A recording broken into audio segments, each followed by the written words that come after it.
about to listen to the Dr. Daliah Show. Sassy, stimulating medical talk radio. Any medical advice Dr. Daliah Wax gives on her show should not be substituted for an actual visit to your medical provider. And now, here's Dr. Daliah.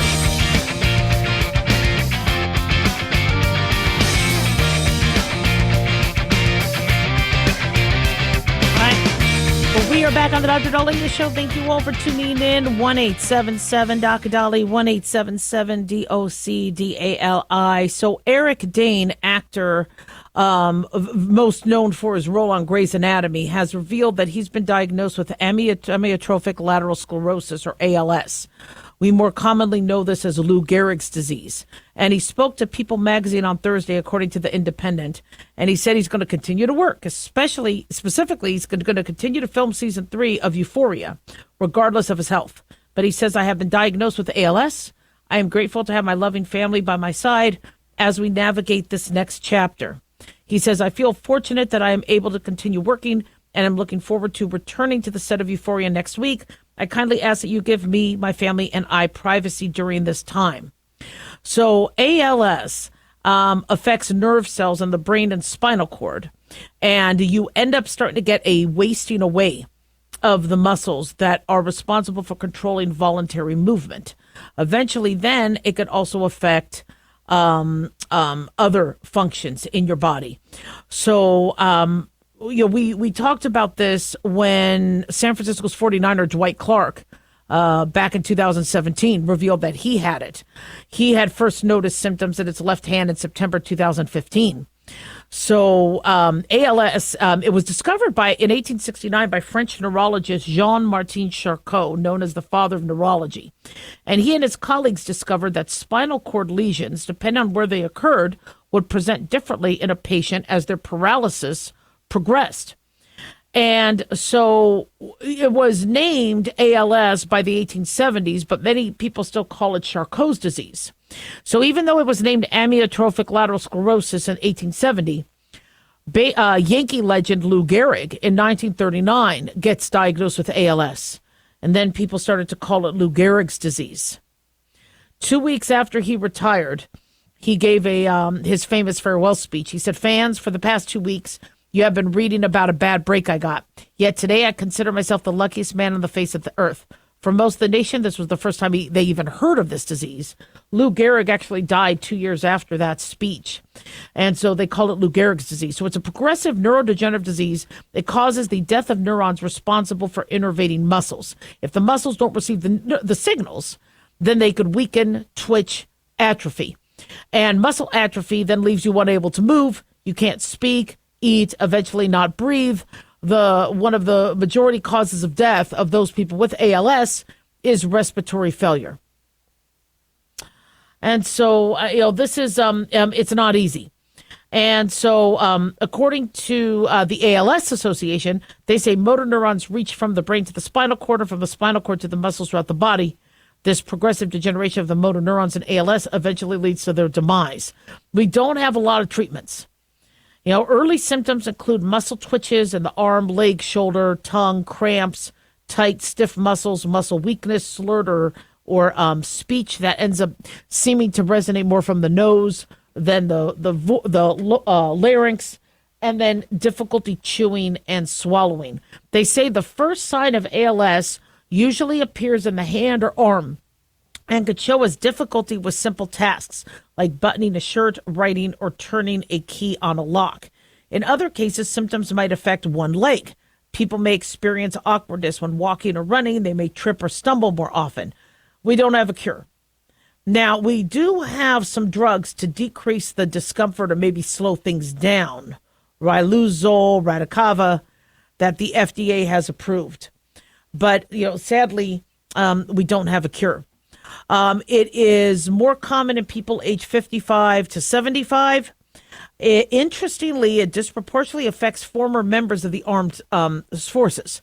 And we think people who were in the military might have been exposed to harmful toxins during their careers, that could have possibly, but we don't have evidence and proof. I understand that, sadly, especially, shall we say, with older wars and older exposures, if if things are classified and the military has to keep things under wraps, and then if somebody says, well, this was because I was in this place, well, you were never there. And so it really limits the studying and the epidemiological investigations that need to happen. But the ALS Association says that 90% of cases, there's no family history of a genetic mutation. In 5 to 10% of the cases, there's a 50% possibility that it could get passed on. So, when we see people, like Dwight Clark and Eric Dane and, individuals that, you when you see this, you're like, okay, these are young, strapping, healthy, wealthy individuals. Head trauma has been postulated as a cause. Dwight Clark had alluded to head trauma.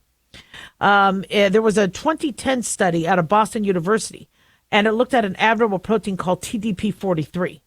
Now, Dr. Ann McKee, who I believe is also she's the associate professor of neurology and pathology at Boston U, that is also looking at chronic traumatic encephalopathy.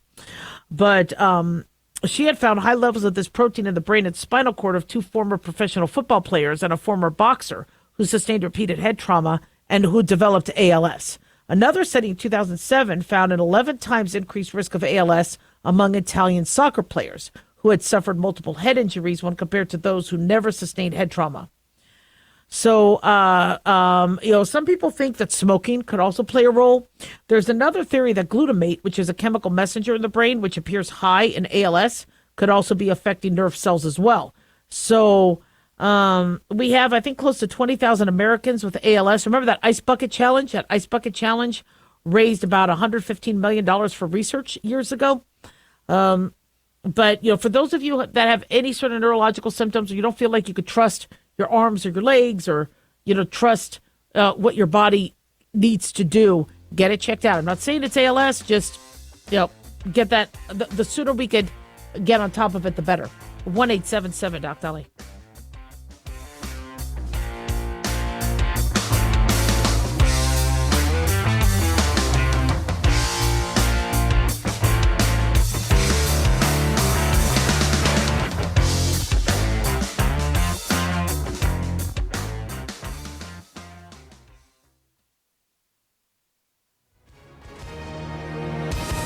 Hi, everyone. If you've been injured in an accident and think you deserve compensation, listen up. We have legal professionals standing by right now to answer your questions for free. They'll tell you if you have a case and how much it's potentially worth. Call 800-710-5100. I'm here with spokesman John Wolf. So, John, tell our listeners who should call right now. Well, Maria, first off, thank you for having me join you to answer the listeners' questions. Now, as far as who should call in, anyone who's been injured in an accident and think you deserve compensation, give us a call right now and find out how much your case is potentially worth. Call 800-710-5100.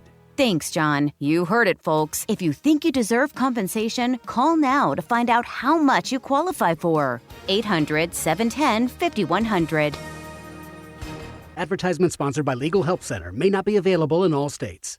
At Hot Shot Secret, we share the science behind common diesel problems and their solutions. For example, Hot Shot Secret Stiction Eliminator. Stiction, that sticky friction, undermines the performance of diesel engines. Third-party ASTM testing verifies that Stiction Eliminator removes 2 times as much stiction than any alternative on the retail shelf. Stiction Eliminator is formulated to be left in the engine oil. It works as you drive. Available at truck stops, Tractor Supply, O'Reilly's Auto Parts, and online at HotShotSecret.com. Hot Shot Secret.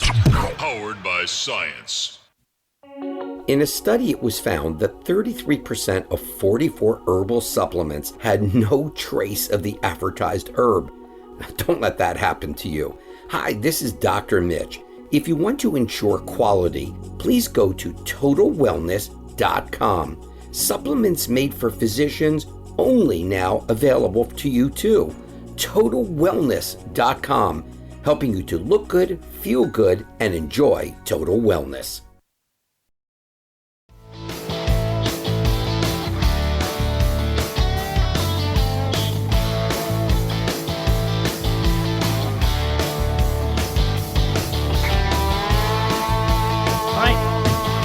We are back on the Dr. Daliah Show. Thank you all for tuning in. 1-877-DOC-DALI, 1-877-DOC-DALI. Big thanks to Talk Media Network for making the show happen. Big thanks to Daniel, our producer, and big thanks to you all for tuning in. We really do appreciate it. Don't forget to follow us on Twitter or X at Dr. Daliah, Facebook, The Dr. Daliah Show, and on YouTube, click like and subscribe.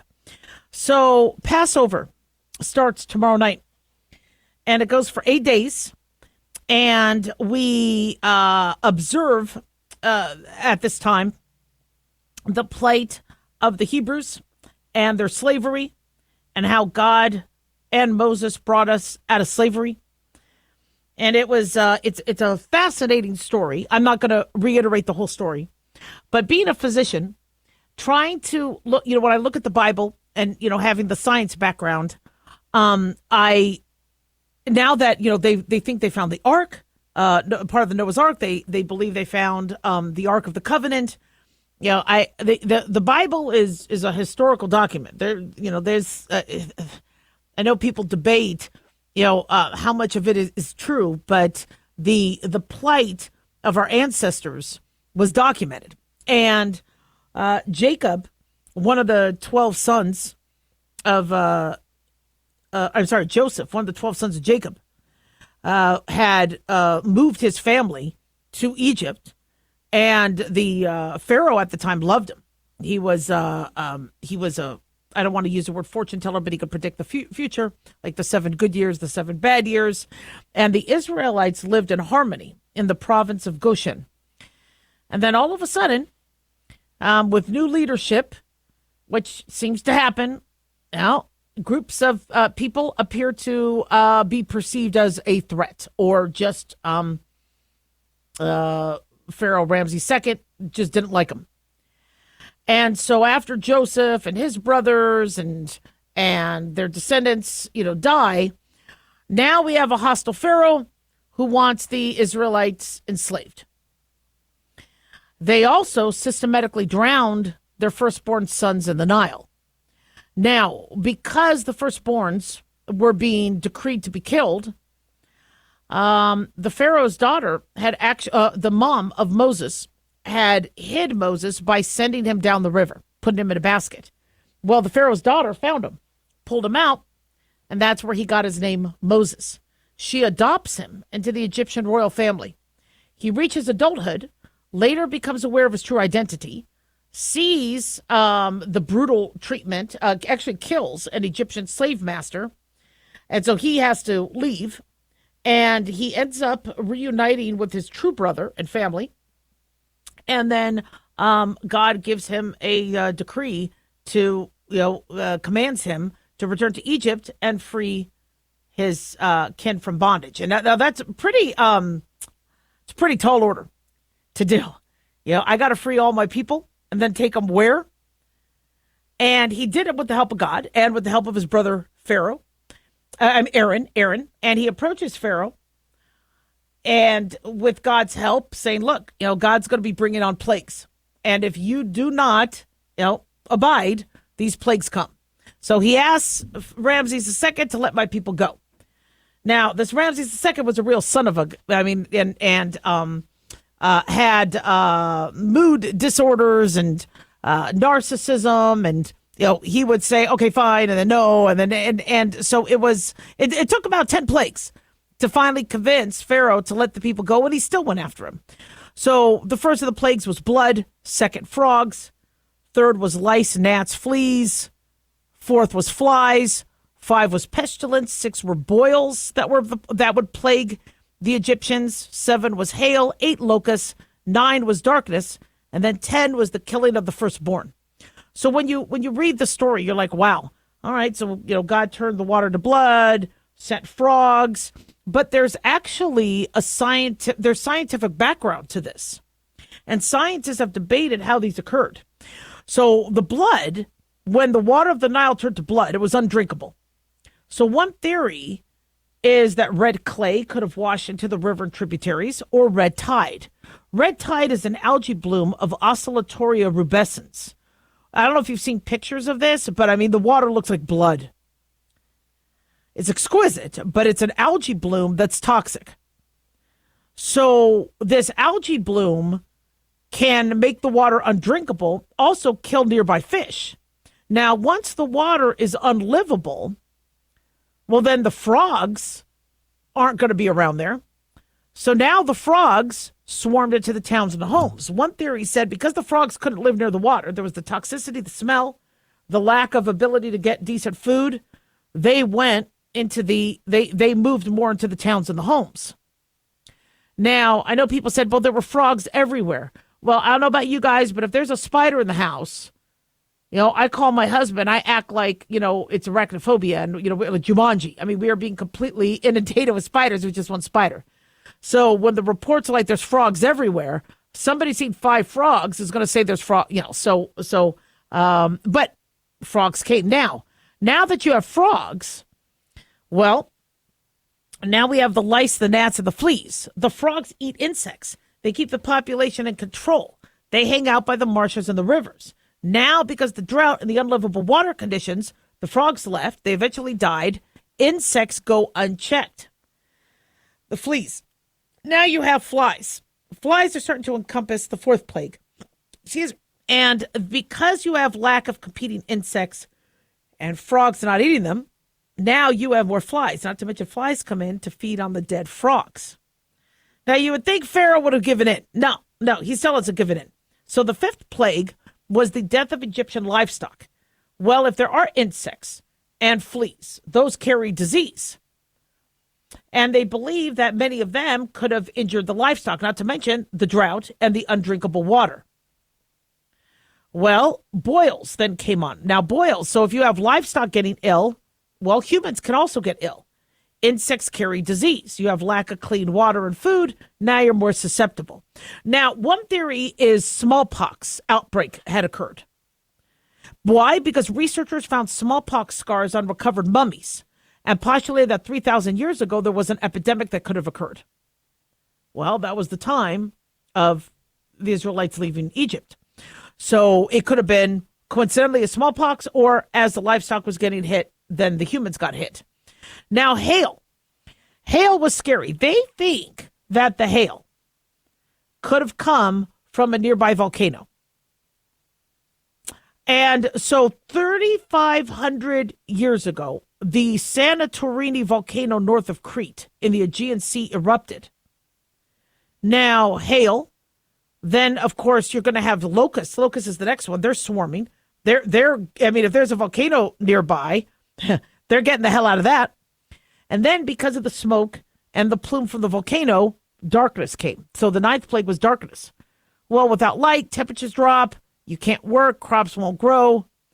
And they believe that this could have happened from the plume of smoke from the volcano. It could have been a dust storm. It could have been an eclipse. Now, the final plague is the hardest one to decipher. This was the death of every Egyptian firstborn. So remember, the Egyptians were killing all the Israelites' firstborn. That's how Moses, Moses and a baby was put into the water that the Pharaoh's princess had found. And so how do you explain now the 10th plague were the Egyptian firstborns? The reason why it's called Passover is God told Moses to tell all the Israelites to sacrifice, I think it was a lamb, and then put the lamb's blood over the doorpost so that when the angel of death comes, it passes over those houses. And that's where Passover comes from. So they think that maybe the firstborn were more likely to be out there in the fields. So they were more likely to be exposed to the pestilence, the boils, etc. Another theory suggests that the grain stores became contaminated and the firstborn might have had the first pick of the grain, becoming sick first. That's a tricky one. I couldn't explain why just the death of the firstborn. But that was the 10th and final plague. So finally, Pharaoh's like, get the hell out of here, go. And the Israelites, some of them were in the process of, baking bread, things that, when Moses said, guys, we're bouncing, let's go. But I got to cook we're moving, let's go, get the stepping, let's go. Well, they didn't have time to leaven their bread. So most of whatever they grabbed for the road was flat. That's why we eat matzah. It's unleavened bread. And boy, does that sucker constipate. But we do it to remember the plight, as well as we have the Passover Seder. And then after the Seder, after following Passover, is Easter. And, so we, it's interesting how scientists have been, finding how there's, the Bible, of course, talks about how God, did what he did.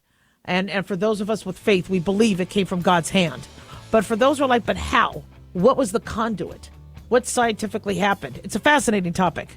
1-877 Doc Daliah. Don't go away.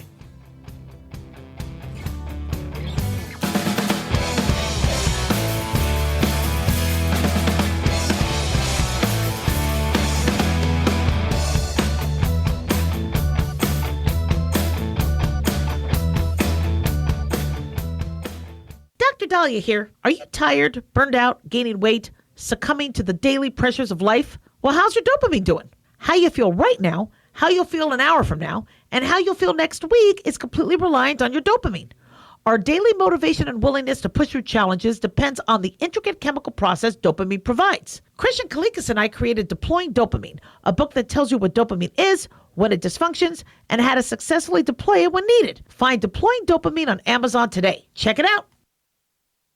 Lisa Wolf here to tell you about our newest website for old-time radio lovers. It's 100radioshows.com. At this site, there are 5 old-time radio shows waiting for you to download free as our gift to you. And be sure to browse the additional 700 old-time radio shows available to you for 70% off by using the promo code RADIO at checkout. This is a limited-time offer, so log on to 100radioshows.com. That's 100radioshows.com.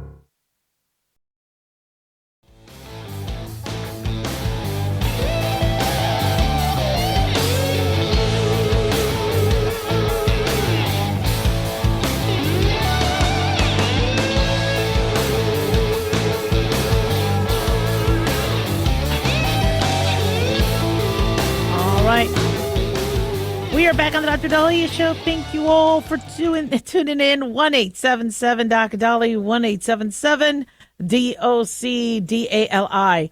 So President Donald Trump is going to be getting his first annual physical since he returned to office.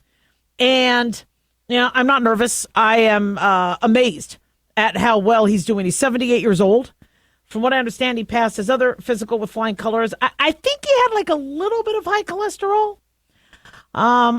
We've been just so inundated with all the things Biden, had with atrial fibrillation and some skin cancer removal and things like that. Some mild, and no cognitive exam.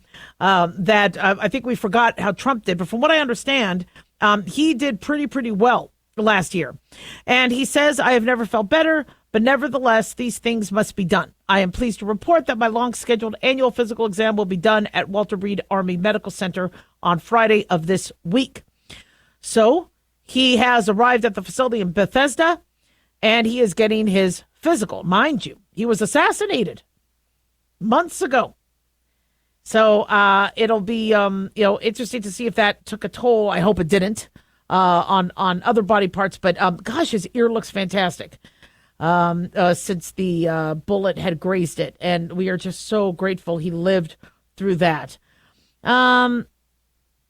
Trump's former physician, Ronnie Jackson, was his physician this time. I don't know if we have the name of his physician this time around. But Walter Reed Medical Center will have a, it's going to be a team that looks at him. And whether he gets another colonoscopy, whether he gets a bone density scan, we'll see. But in November, Florida neurosurgeon Dr. Brett Osborne had told Fox News Digital that he did remain in good health. The bullet had passed, coming less than a quarter of an inch from entering his head. It struck the top of his right ear. And the fact that he attended, quote, 120 events in 7 months, often multiple rallies in a single day in different states, it was proof positive that Trump had a tremendous amount of stamina. Now, Democrats, of course, saying that Trump's health is poor, and they're demanding Trump release his medical records. And, listen, we've spoken about this. If we at all feel that our current president, such as what we saw with Biden, did not have his full faculties and could not command the office of commander-in-chief definitively, appropriately, and even at minimum requirements needed, he needs to be removed from office. They didn't do that with Biden. Yet here they are when you see Trump working every day, meeting with the press every day, right, running around, being shot at. We need to know that he's healthy. And, we talk about this a lot. What privacy do public officials get in terms of their, are we supposed to see the colonoscopy pictures? Are we supposed to see mammograms? Are we supposed to see, I think where it pertains, I think what the Americans have are allowed to know and what they should know is if somebody can mentally perform and physically perform the duties. If not, they have to know that the vice president is taking over. So a lot of times the White House will tell you, Biden had his colonoscopy or Trump or Obama had their colonoscopy and the vice president was in charge at the time when this happened while they were under anesthesia. But they don't tell you while it's happening. So after it's completed, they go, by the way, the vice president was in charge while so-and-so had their procedure and everything's fine. And you're like, oh. And then they'll say after the fact, we handled it and everything came out good. And then, you should have told us before. And then it just is old news. But, Trump is 78 years old and boy, is he vibrant and rigorous. He has a rigorous schedule. He's very active. He's pretty energetic and maybe he does take naps. Maybe he does, yes, he could be of a smaller weight. He should probably cut back on the diet sodas. But I got to tell you, I am not seeing anything that looks like poor mental health. People always bring up, well, Dr. Daliah, he's narcissistic. He's narcissistic. You're narcissistic if you believe to be somebody you're not. If you believe that you are the all-powerful or the gold medalist or and you don't care about the little people and you stomp over other people to get what you want. And narcissism has a variety of definitions. But he is the commander-in-chief. And he needs to exude some confidence. He also needs to show others that you mess with us, we're going to hit back. People go, yeah, but he's being unpredictable. Look at what happened with the tariffs. Okay, well, a predictable leader is rare.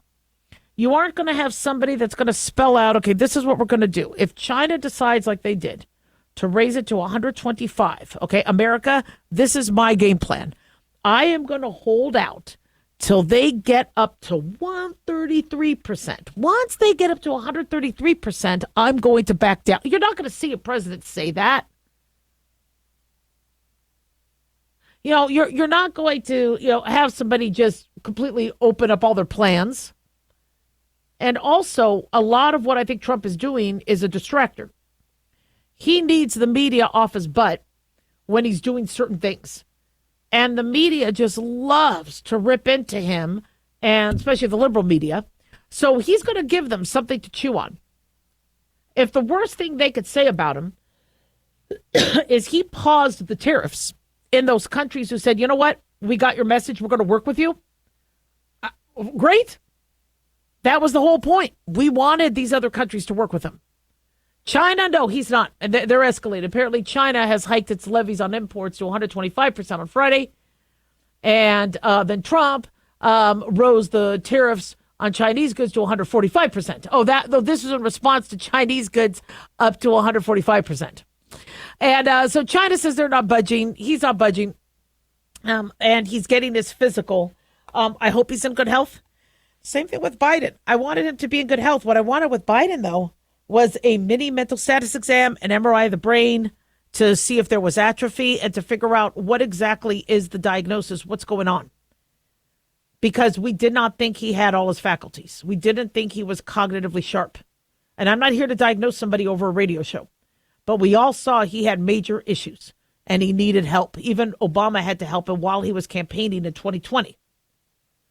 Go here, walking him off and on the, And it was sad because we had somebody, elderly who really needed to be home, spending time with his grandchildren and, keeping Hunter Biden out of jail. That's what, he should have been doing, but instead he's, they're like, no, still be president.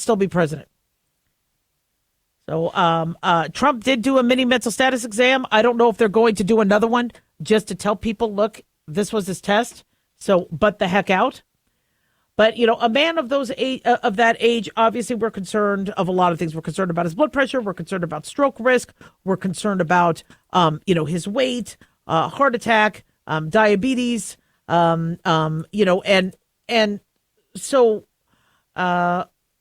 when you look at, the risks that people take as it pertains to assassination, as it pertains to your food could get, poisoned, as it pertains to stress, not ability to sleep. I mean, I'm sure, there are some, guidelines on you can't wake Trump up. You're going to wait, you go through us. But yeah, it does wear and tear.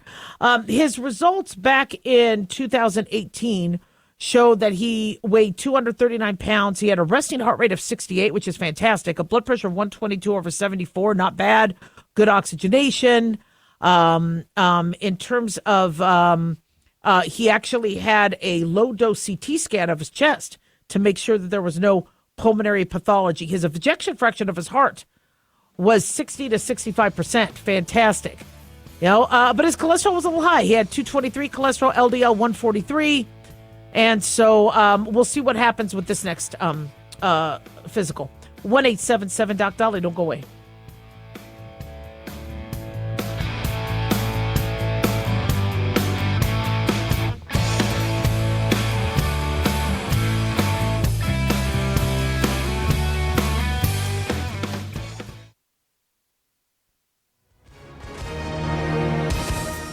Hi, everyone. If you've been injured in an accident and think you deserve compensation, listen up. We have legal professionals standing by right now. They'll tell you if you have a case and how much it's potentially worth. Call 800-910-7500. That's 800-910-7500. Call now to find out how much your case could be worth. Advertisement sponsored by Legal Help Center. May not be available in all states. At Hot Shot Secret, we share the science behind common diesel problems. For example, Diesel fuel cetane levels. the cetane rating in diesel fuel is 42 to 45. Most diesel engines operate more efficiently with a cetane rating of 48 to 50. One treatment of Hot Shot Secret Diesel Extreme will raise your cetane 7 points, increase fuel economy, and improve cold starts. Hot Shot Secret Diesel Extreme is available nationwide at truck stops, fine farm and auto stores, and online at hotshotsecret.com. Hot Shot Secret, powered by science. Self-reliance. It's not a phrase we hear much in our culture these days. It might conjure up images of pioneers, the West, rifles, strapping men, and strong women. But what does it mean for us in today's world? The New American Magazine has just released its latest collector's edition, Self-Reliance, Foundation of Freedom. In it, the New American authors outline the necessity of self-reliance for a free people, tips for self-reliant living, and the importance of not giving up hope. This unique edition includes articles on the self-sufficiency of the founders, preparing for a worst-case scenario, firearms, financial self-reliance, the importance of community, and many other topics by expert writers. Now, for a limited time, the New American is offering a bundle of 3 collector's editions, Self-Reliance, The Great Reset, and Trump World, for just $19.95. Available at shopjbs.org. Visit shopjbs.org today.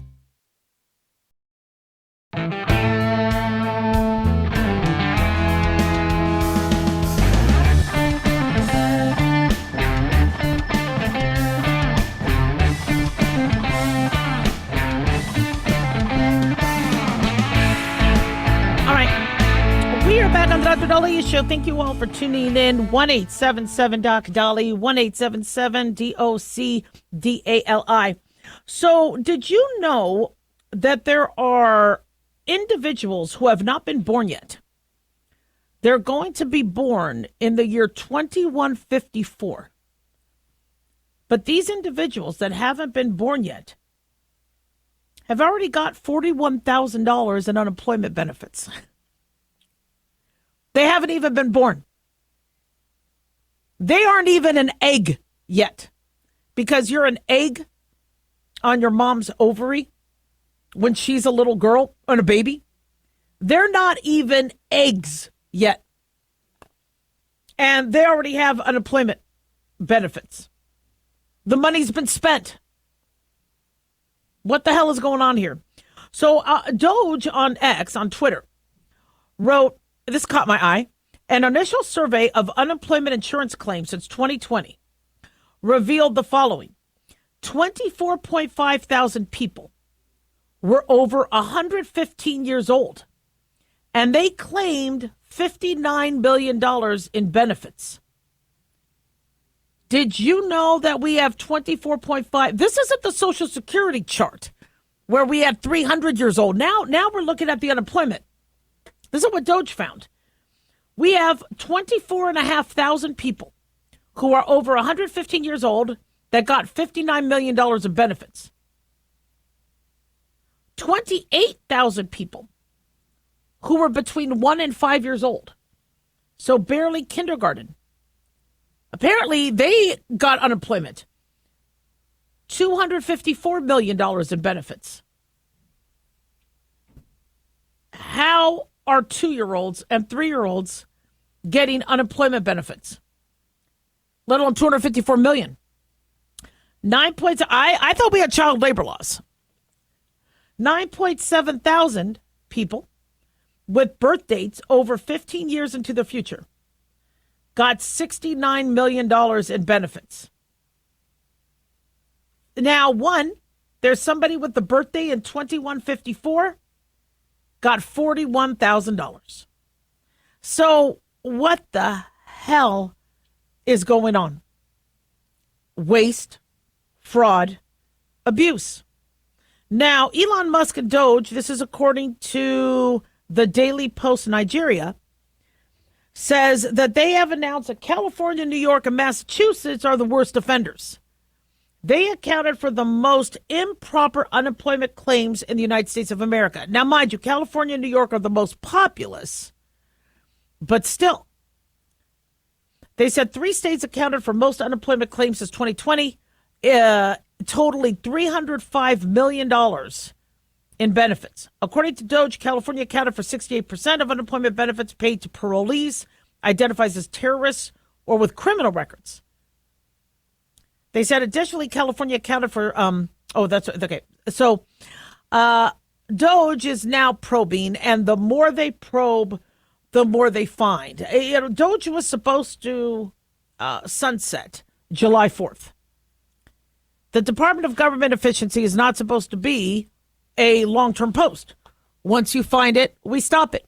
And you're done. You and your team could go back to Tesla and SpaceX and do the great work you're doing because Lord knows, NASA needs you. But I don't know if they're going to be done.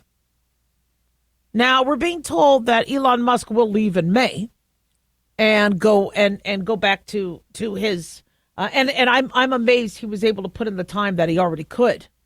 And if he is,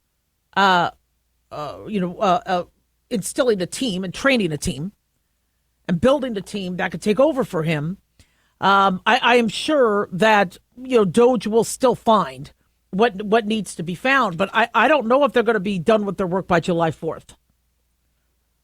The more they probe, the more they find. Defense Secretary Pete Hegseth said they are cutting billions in spending by finding these contracts for consulting. So many contracts for consulting. This is wasted money. Oh, people say, Daliah, you should be a consultant. It's great money. Listen, I could give a lot of advice, but everybody's getting my advice for free on air. Yeah, I probably could make more money being a consultant. And the government, up until now, used to pay a boatload for that, but I don't know. And they're going to stop. So my guess now is they'll do a filter. All right, consulting fees. What are these consulting fees? Somebody was making $500 an hour consulting. I mean, I'm not speaking bad about consultants. I mean, if you are an expert and you could fix it, it's good money. When you have somebody consult on your PR or consult on your medical practice or now I used to get that for free. I would call in OSHA and say, hey, I want to make sure we're going by the book. This is everything we followed. but I want to make sure I was like being a goody two shoes. And I'm like, I want to be a goody two shoes. So I want to make sure that I am doing exactly what needs to be done. So can you come out, inspect me, and tell me what I need to fix? And I learned how to do that. Everybody says, why are you waking up the speaking giant? It's better to apologize than to ask and ask forgiveness than to, ask permission and be denied, or, you don't want to wake up the sleeping giant. And I'm like, well, no, because they come out. I want to make sure I'm doing the right job. It's documented that I cared. A lot of your probationary and your censorship and violation is you not giving a damn intent. But if I call up Medicare and say, look, I want to make sure I'm doing this right.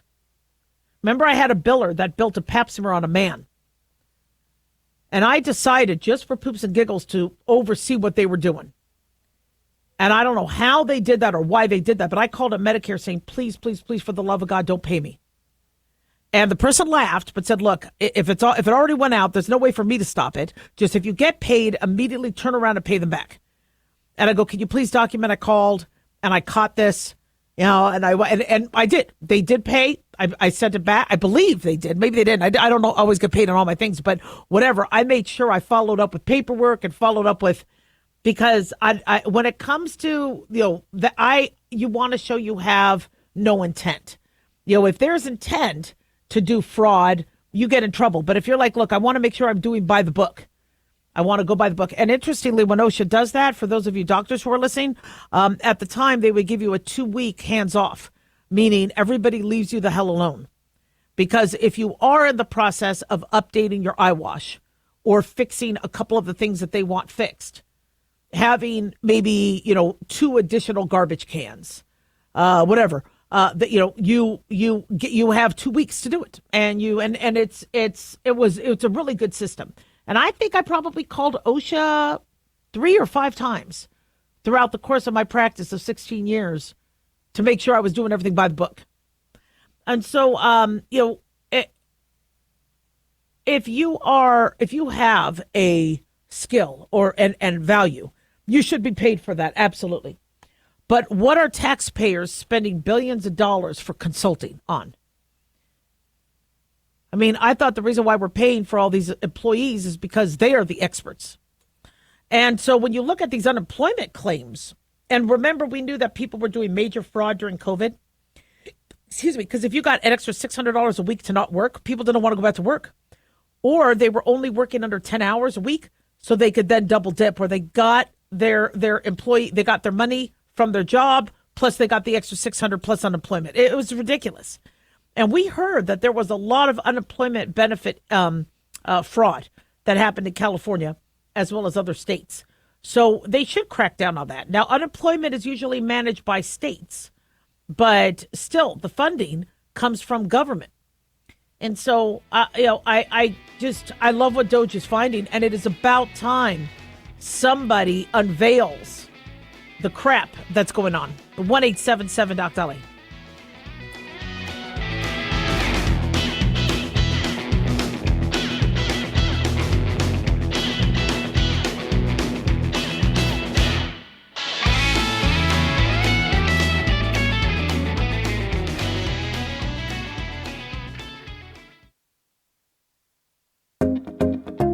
Did you know that healthy arteries make a gas? Yes, actually 3 known gases. Hi, I'm Dr. Mitch, and nitric oxide is a gas that's readily made all day long to keep our arteries open by relaxing the blood vessel walls. By doing this, our circulation is increased, bringing blood, oxygen, and nutrients to every part of your body. Both age and poor diet can lead to a loss of this precious gas, and in turn, blood pressure can go up, energy can go down, and you can get tingling in your hands and feet. Well, our product, Ultimate Nitric Oxide, can easily help fix this lack of nitric oxide. Go to TotalWellness.com. That's TotalWellness.com, where we are helping you to look good, feel good, and enjoy total wellness.